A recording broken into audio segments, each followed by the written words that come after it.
Good morning mga katap, mga kamaster. Nakaluto na tayo ng almusal. Mabuti nakadaan tayo kanina doon sa Tagaytay ng karning baka. Mura lang doon 350 lang ang kilo.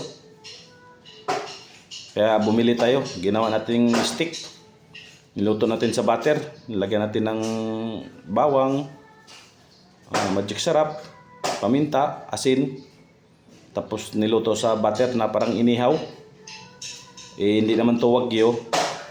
Mahal yung wagyu doon lang tayo sa Tagaytay. Ayan mga katap, mga kamaster. Mura lang.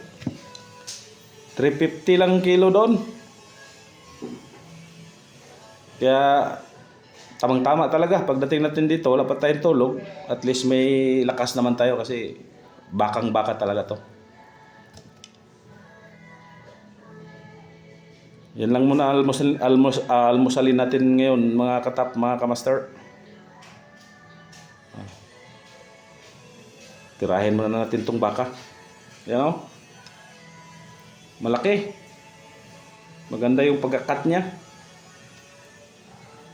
Yan lang mga katap, mga kamaster. Good morning sa lahat. Blessed morning. Bye bye.